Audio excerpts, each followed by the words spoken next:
All right, fellow writers and YouTubers and whoever else may tune into this. It's a Thursday afternoon. My wife is having oral surgery and it's raining outside, so I've got some spare time. Obviously, I'm not writing.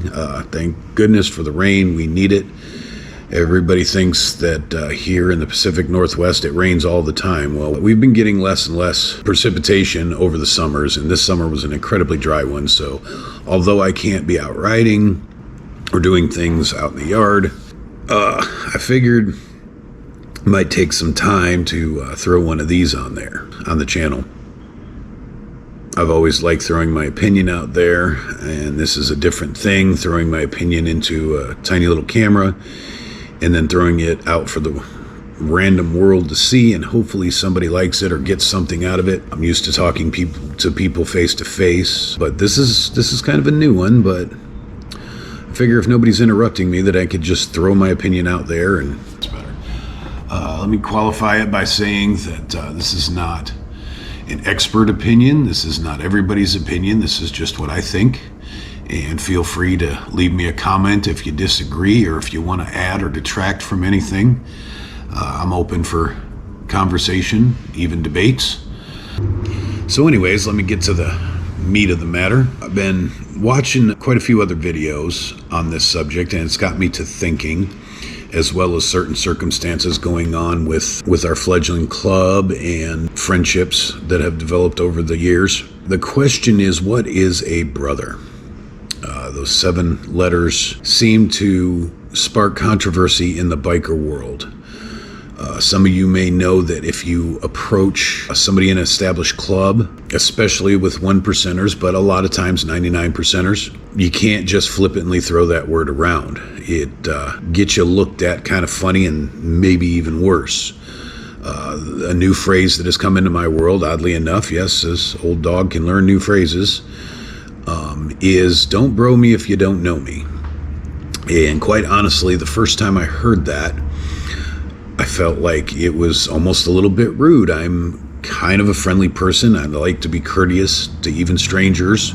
When I use the term, it's meant in a friendly and courteous manner. Basically, I was in the habit of using the word brother to convey my attitude when meeting someone, another man. Since I've been more involved in the club scene or the riding community, I've learned that a lot of people put way more meaning and value into those 7 letters. And when it was explained to me by someone that I do call brother now, it makes sense now, and maybe I'll try to explain how it was explained to me, and hopefully it makes sense to you like it did to me. Brother in the biker world is something that you earn, something that you develop. It's not just something given out. Trust in the biker world is a valuable commodity. It's something very, very important.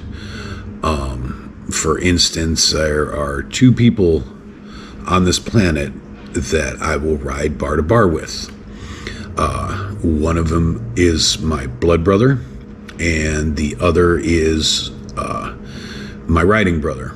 But both of them, despite our differences in personalities, despite different ways of approaching things, and so on and so forth, we have trust.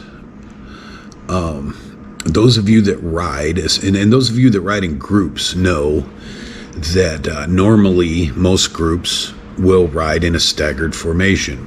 The reason for that is safety, because if somebody gets out of track, does something off, does something odd, and you're not prepared for it, if you're riding in a staggered formation, you have the space and room to react and adjust your own condition to avoid potential situations. So that's why most groups that I've been around that aren't clubs will ride in a staggered formation. Again, for safety and awareness purposes. When you start riding with clubs, they ride bar to bar. police formations and that sort of thing. They will ride bar to bar.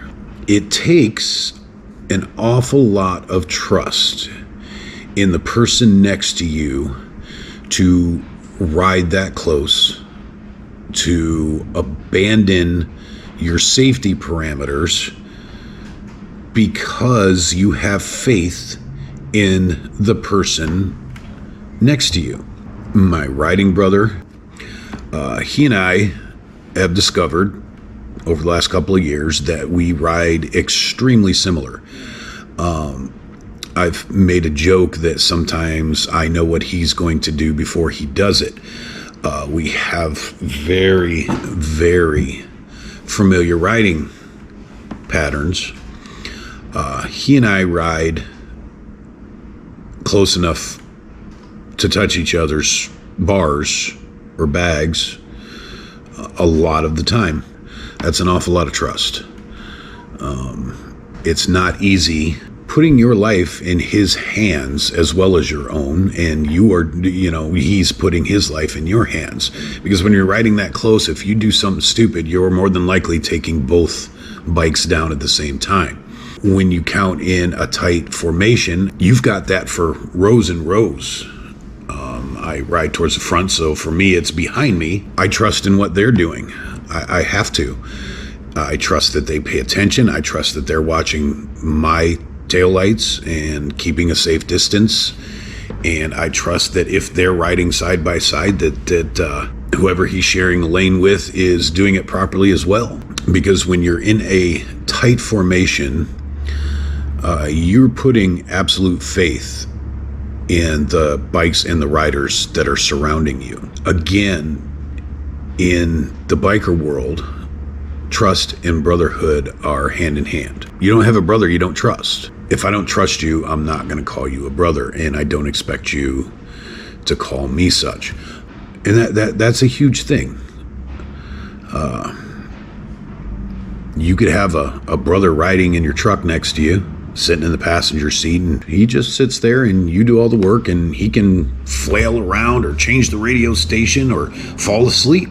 Completely different scenario when you're on motorcycles next to each other.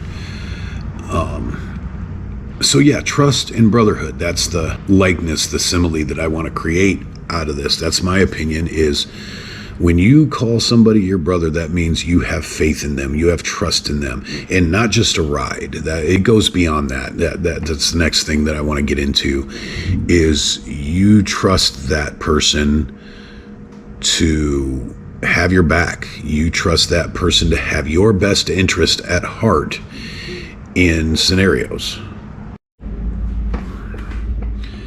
You trust that, come what may, that brother is going to be standing beside you, in some cases in front of you, and is going to battle hardships and is going to struggle and toil with you, no matter what the situation, whatever you're going through or whatever he's going through. But brothers will face that together. I have a blood brother that I know will do that. When the poop hits the fan, I know I can count on him, and he knows he can count on me, because that's what actual brothers do. And it's the same in the biker world. That's a relative. That's somebody that we were born into that relationship. Over the years, have learned and decided that that's how we're supposed to treat each other. And it's the same way in the biker world, and especially in the club world. You have to put a lot of faith in your club brothers, because there will be circumstances where your life is in their hands and vice versa. And if you don't trust them, then there's not much of a brotherhood there. In the history of the club scene, biker clubs, motorcycle clubs, MCs, evolved mainly out of veterans, and they knew the importance of that trust and camaraderie. I stop and think of, an Army unit or a Marine unit or so on and so forth. a lot of those guys never met each other before enlisting, and they came from vast arrays of environments and upbringings and cultures, completely different people from one another. But yet they joined an organization that required them to develop a brotherhood. I think that trust and brotherhood idea transferred over into the club world. It's a huge part of the biker culture, and that is why they take the word brother so seriously. But yeah, so if you haven't earned that, done the work, don't assume that they're going to be that friendly with you. What we used to say in that circumstance was, you don't know me like that, which meant it's not your place to be so familiar. It's not your place to assume that I'm going to like you and get along with you and treat you as somebody that I trust. If you hear me call somebody brother, there's a damn good reason for it. They've earned it, and hopefully I've earned it with them. I've earned the privilege to call that person a brother. That's where I stand with it. Most bikers that I know don't run around worrying about politics, don't worry about other people's relationships, don't care about drama, don't care about Hollywood and actors and other things that are inconsequential. They care about their bike, their family, and the people that they call brothers, which puts those people in an elevated spot in their world. So don't just assume that you can be there, that you're entitled to that position as a biker's brother. He'll tell you, he'll let you know when it's time. If a real biker calls you brother, take that to heart, because most don't use it flippantly. Again, it's just kind of me rambling on a rainy day. I do want to add at the end of this, it is Thursday, the 29th. Yesterday, there were some pretty violent things going on in Florida. I know I'll probably forget, but you've got Josh from Shade Tree. You've got TJ Monkey, Pro Monkey. For some of those of you who watch car channels, Cletus is based down there.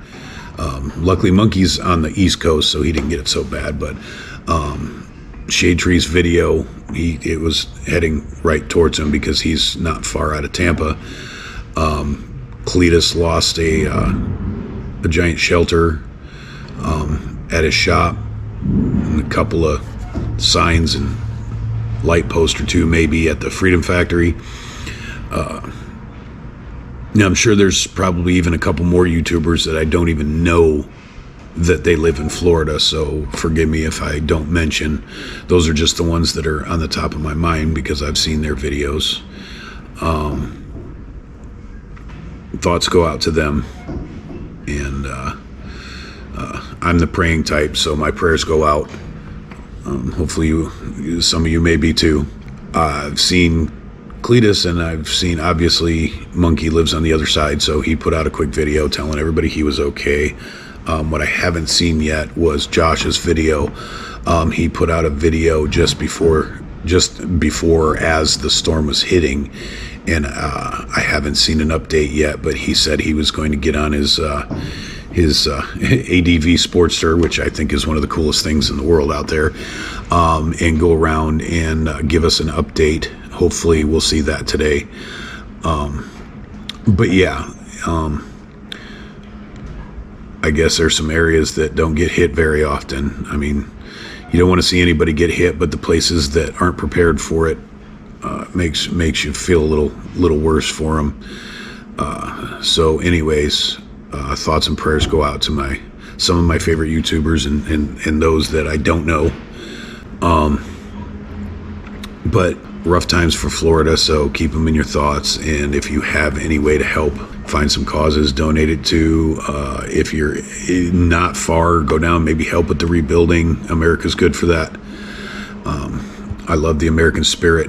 When it comes to tragedies, nobody asks questions. They just step up and help. So that's one of the great things about living in this country. If I had the financial means to do it, I would be on a plane or something right now to go see if I could help. But unfortunately, I've got too many obligations and too many constraints here. But if you can help, please do. Be American. Step up and help your fellow Americans, because that's all that counts at the end of the day. So I'm going to wrap this up. Got to go let my dogs out into the kennel because it stopped raining, and I left them in their house so I could actually make this video.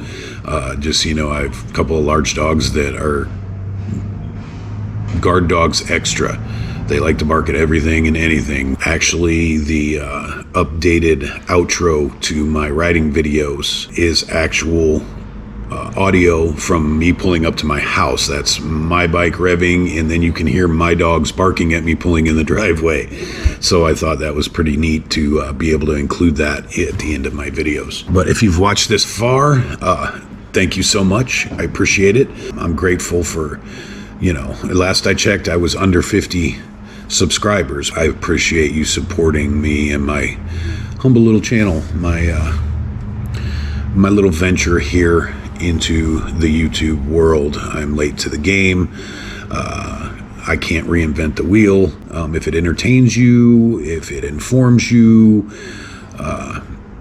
even if you're just supporting me because you're my friend and brother, then much love to you guys for that. This old dog's gonna sign off for now. Peace out. Stay on twos, keep the rubber side down, all those other cool phrases that we say. Ride safe and have fun. I will see you in the next episode.